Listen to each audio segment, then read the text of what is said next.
So, if it doesn't come with a cigarette lighter and an ashtray, don't buy it.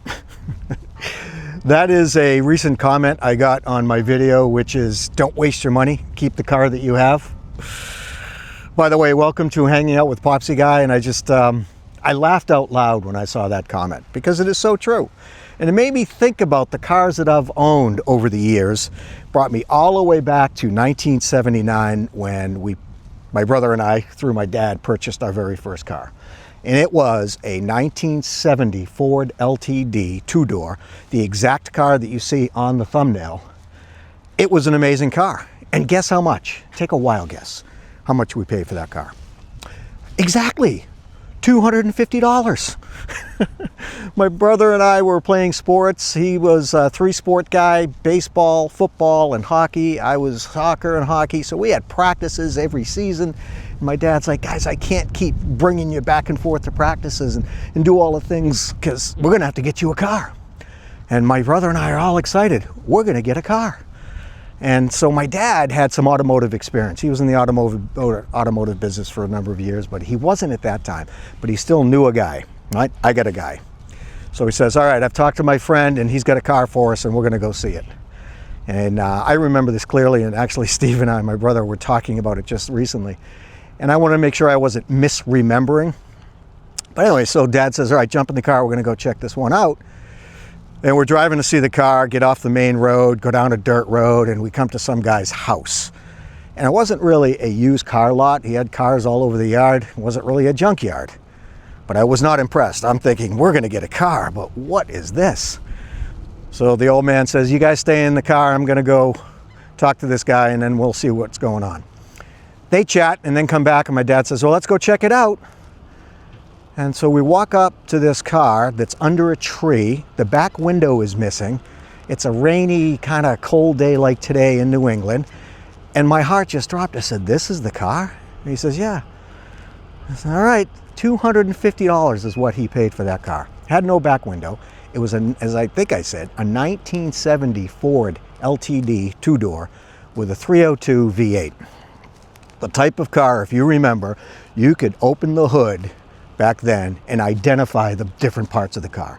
And even if you were not mechanically inclined, you could figure out where the air filters were, where the alternator was, where the carburetor was. You could do the work that you needed to do, unlike today's cars, which was really the whole emphasis on the video that I made. You got to be a computer technician to work on cars today. It's not the same. So my dad says, all right, you guys, I'll meet you at home. I'm going to go test this thing out. And so he jumps in the car and he says, I'm going to blow out the carburetor. And if you know what that means, it means he's going to just step on the gas and see how fast he can get this thing going. And my brother and I couldn't keep up with him until we found him on the side of the road with the hood up. Like, oh, this can't be good. So not only did he blow out the carburetor, as he said, the timing chain snapped. So we had to have it towed and fixed. And of course, I can't remember the exact price, but I'm sure that getting that timing chain fixed in 1979 was only a couple $100. So we're into this car for less than $500, and it lasted us a couple of years. So I want to hear from you. What was your first car? What was your first memory? Did you learn how to work on cars from the car that you had? This car was awesome. And if you're anything like us, back in the day, you would name your cars. And because this was a big V8 two-door Ford, and it was pure white, we called it the White Whale. So we had a name for it. And it lasted us a couple of years.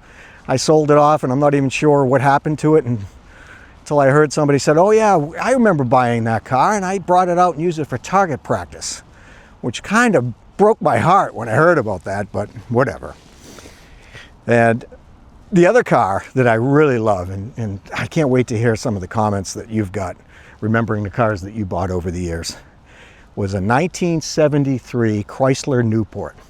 Now, if you know anything about Newports, this thing was a couch on wheels. And I named it the Newpie. Pretty ingenious, right? But it could hold 12 of us very comfortably on a road trip, which maybe we did, or maybe we didn't. Take a couple of road trips during college in the Newpie. But you can't get cars like that anymore. This had a big 400, I think it was, or a 440. It was some enormous engine. I do remember clearly one day, well, it wasn't even one day. So the inside, the heater throttle didn't work, the handle. So I'd have to open the hood, and I knew where the thermostat was, and I knew how to manipulate it. It would be like, okay, what's today going to be like? Is it going to be cold and raw like today is in New England, or is it going to be sunny and warm? So I'd have to set the temperature of the AC or the heater for the rest of the day by opening the hood, setting the thermometer, the thermostat, and moving on. And the other thing is the gas gauge didn't work. So I'd get behind the car, grab it by the bumpers, shake it, and listen to hear how much gas was in it. And then that would tell me, okay, I know I have to go this far. I've only got 10 bucks. Will this 10 bucks get me to where I want to go? Man, I miss those days. Now, as I said in my other video, we're just driving computers on wheels. I don't even try to work on the cars today, because I open the hood, it's like, it's just like I said, it's a computer on wheels. And I got chided in some of the comments, and I appreciate it. I love the comments. I love the conversation about, number one, buying a Nissan, but number two, having to bring it to the dealer. And here's my point.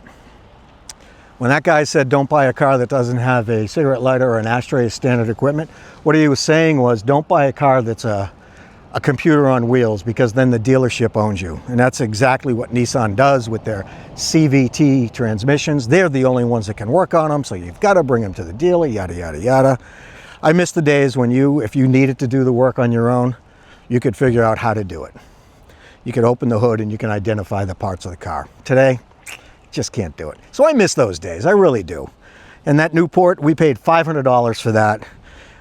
Once I graduated college and got a real job, I gave that car to a family member. They drove it for a couple of years. They got another car and gave it to another family member, and he drove it for a couple of years. That thing was just awesome. But you can't do that anymore. You can't really find a car for $500 that's going to last, 5 or 6 years and be reliable transportation for 3 or 4 family members after you're done with it. So tell me some of the stories that you remember of your first car. What type of car it was? What did you pay for it? What did you name it? Right? And how did you learn to work on cars? If you're like me, you always had a mechanic buddy that knew much more than you did, and you would watch that person do the work on the car so that if it ever happened, you could do it yourself. So I miss those days. I hope this video kind of brings you down memory lane and you decide, hey, Popsy guy, here's some of the stories I remember of my car, and we'll get some good conversation going. So if you like the video, please consider subscribing, hitting the like button, sharing it with some other folks that are our age group, and remember what it was like to have those cars back then, because it'll be fond memories, hopefully, for a lot of us. I do owe you an update. I just finished my 3rd month as a YouTuber, and I want to share with you, as I had promised, my progress and my statistics. It's very exciting, and I thank you very, very much from the bottom of my heart. I told you in my very first number of videos that I do this because I love it. Whether or not anybody watches doesn't really matter. It's more of a legacy for my grandchildren, but I just like doing it. And I hope you like it as well, and you'll consider subscribing and helping the channel out. But until next time, this has been Hanging Out with Popsy Guy, and looking forward to hearing your stories of the first car that you ever had. Take care.